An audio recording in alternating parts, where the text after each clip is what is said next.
2008년 4월 1일 화요일입니다. 밤에 꿈을 꾸었습니다.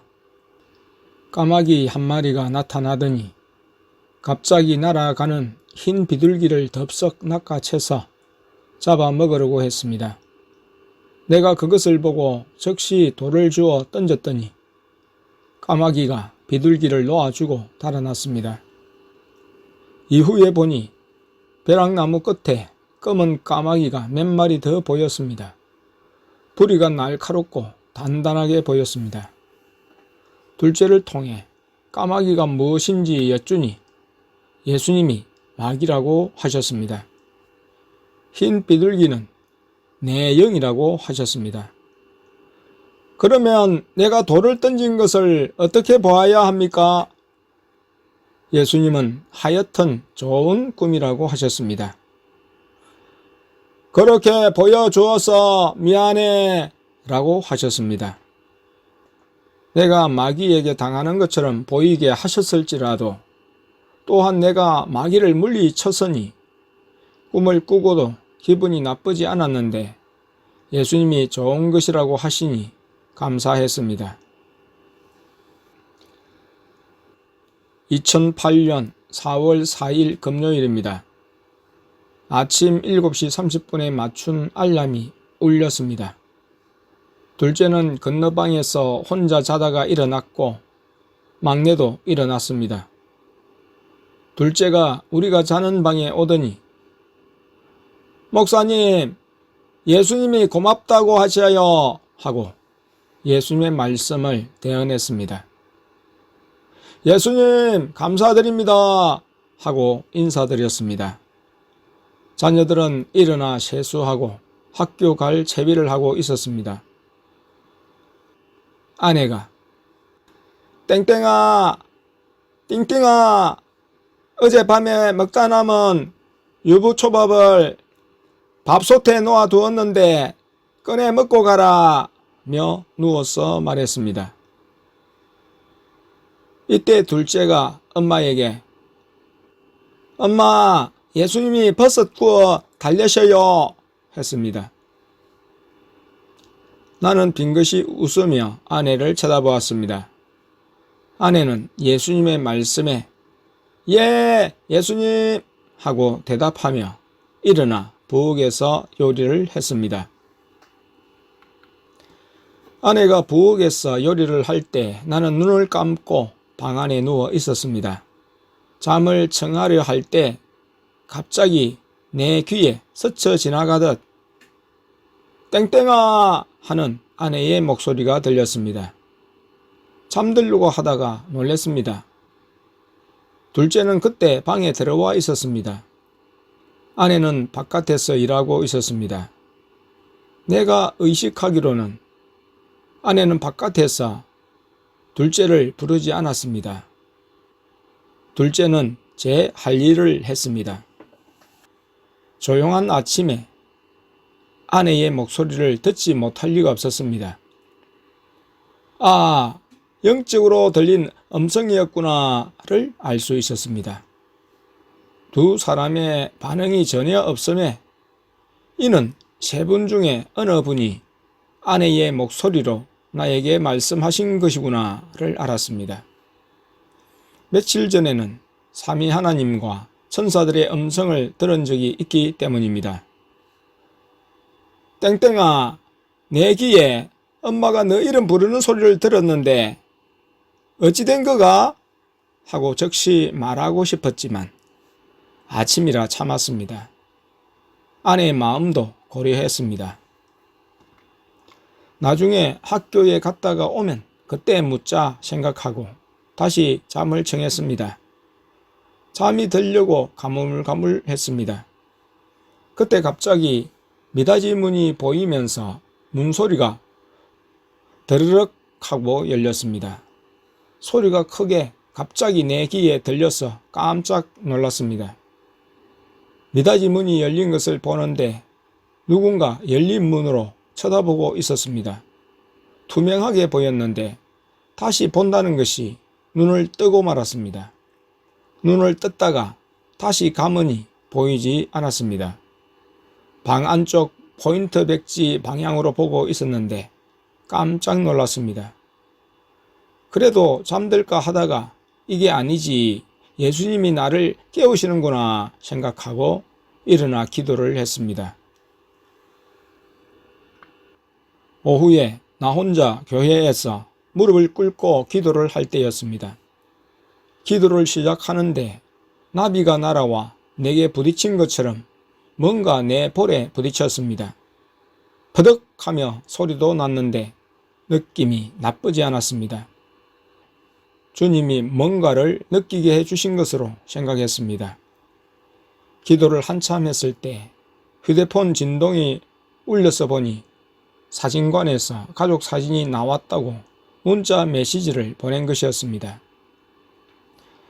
조금 더 기도하고 둘째가 왔는데 예수님께 사진을 찾아가라고 했습니다 하고 말씀드렸더니 예수님이 가자고 하셨습니다.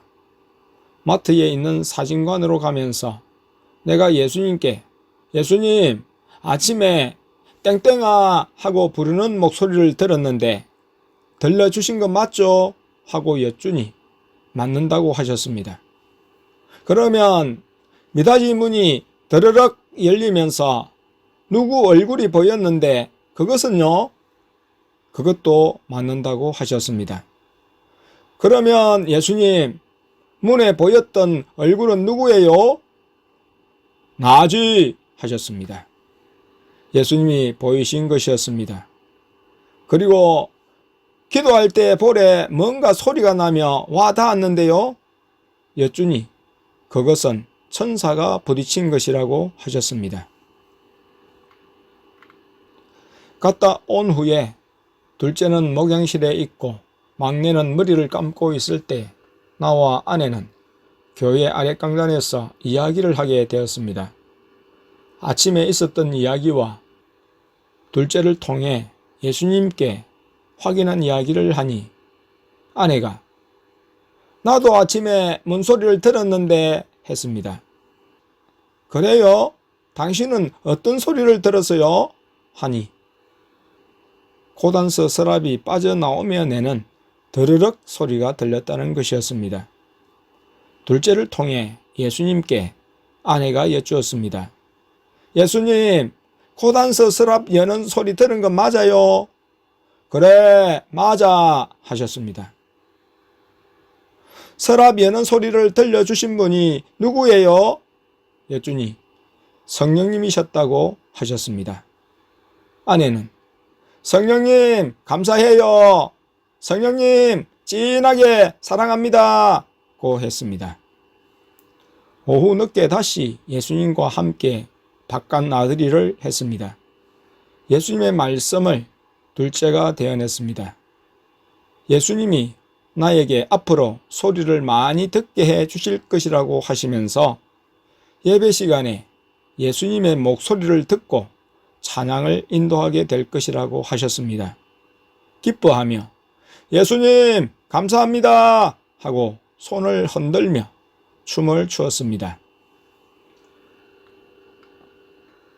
2008년 4월 4일 금요일입니다. 오후에 예수님과 둘째와 함께 가족 사진을 찾으러 가면서 돈이 필요했습니다. 사진값 10만 원을 찾아야 했습니다. 마트 안에 있는 은행 CD기 앞에서 순서를 따라 화면을 누르고 액수가 나왔을 때 예수님께 예수님 얼마나 찾을까요? 하니 20만 원 찾으라 하셔요 하고 둘째가 액수를 가리켰습니다. 특별한 경우가 아니면 보통 생활비로 5만 원 안팎을 찾았었습니다. 15만 원이 황목에서 빠져서 20만 원을 찾으라 하시나 보다 생각했습니다. 그리고 남은 돈 일부는 다시 통장에 입금하라고 하시겠지 생각했습니다. 어째서 20만 원을 찾으라 하셨는지 묻지는 않았습니다. 예수님은 가족 사진을 찾고 1층에서 반찬거리와 음료수, 과일 등을 사셨습니다. 그리고 마트 2층으로 가셨습니다. 2층에서 막내의 머리 묶는 방울을 사시고 각자 할 것을 하라고 하셨습니다. 둘째는 알아서 하고 나는 책 코너를 들려서 진열된 책 중에 앞서 보던 책을 보다가 예수님이 가자고 하셨습니다. 집에 와서 좀 쉬고 있는데 누군가가 사택문을 열면서 계세요 했습니다. 세탁물을 가져온 아저씨를 보면서 이거구나. 그래서 예수님이 여유 있게 돈을 찾으셨구나 생각하며 감사했습니다. 전화 연락도 없이 세탁한 옷 배달이 왔는데 지갑에 돈이 모자란다면 난처할 것이었습니다. 한두 벌이 아니라 세탁한 옷이 많았습니다. 포개 놓은 옷 두께만 해도 1m가 되려고 했습니다. 방 안에 쌓아두다가 화요일에 예수님께 세탁을 맡겨도 될까요? 여쭈어 그래라 하셔서 맡긴 터였습니다. 작은 것이라도 예수님은 엽죽길 원하시고 예수님이 시키실 때 하도록 하셨습니다. 아저씨 값이 얼마입니까? 하니 6만 7천 원이라고 하면서 7천 원은 떼고 6만 원만 달라고 했습니다. 예수님이 시키셔서 하는 일은 정확했습니다. 우리가 생각지 않는 일을 척척 알아서 하셨습니다. 예수님께서 동행하시고 일하심에 감사드렸습니다. 2008년 4월 4일 금요일입니다. 엊그제 출판사로부터 1권의 책 원고를 택배로 받았습니다. 교정을 2회 보낸 원고였습니다. 하루에 걸쳐 원고를 교정하고 어제 오후에 보냈습니다. 지난 2일 수요일 오전에 땡땡님이 편집 수정한 원고를 택배로 붙였다고 전화를 주었습니다. 지난주 목요일에 꿈꾼 이야기를 해주면서 조급하지 말고 책 출판에 신중을 기하자고 했습니다. 우리에게는 책 출판에 심혈을 기울이게 하시면서 한편 땡땡님에게 안 좋은 꿈을 꾸게 하시는 것이 의아스러웠습니다. 둘째가 집에 왔을 때 내가 예수님께 책과 관련해 땡땡님이 꿈을 꾸었는데 꿈이 별로 안 좋았다고 합니다 하면서 들은 대로 말씀을 드리면서 꿈이 어떤 것인지를 여쭈었습니다. 즉시 말씀을 안 해주시다가 저녁 무렵에 예수님이 그 꿈은 땡땡님을 시험하는 꿈이라고 하셨습니다.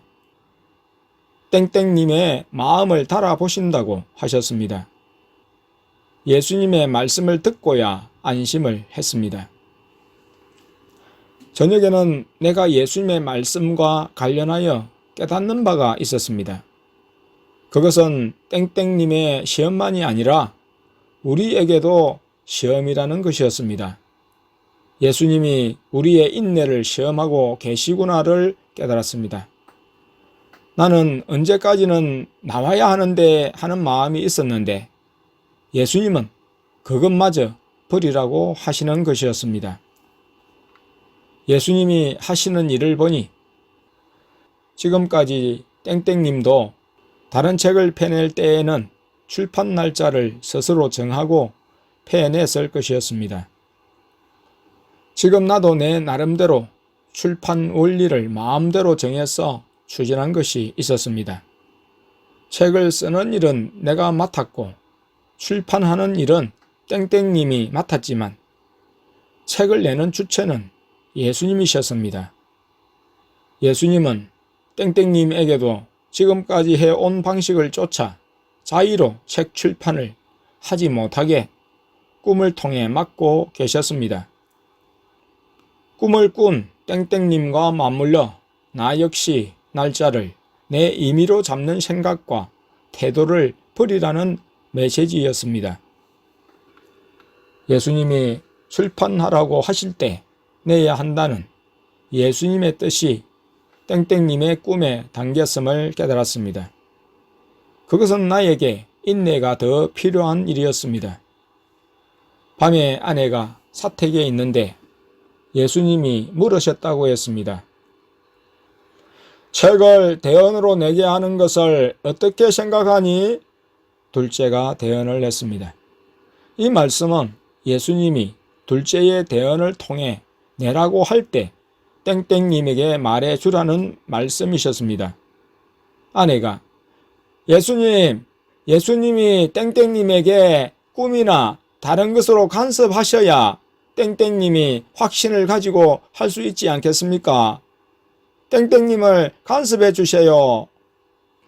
그러자 예수님이 아내를 나무라셨다고 했습니다. 너는 나를 못 믿니? 아내는 입을 다물었다고 했습니다. 이 이야기를 오늘 오후에 예배당에서 서로 이야기하면서 듣게 되었습니다. 아내에게 이야기를 하신 예수님은 목양실에서 글을 쓰는 나에게도 오셨어도 물으셨습니다. 둘째가 대언을 했습니다.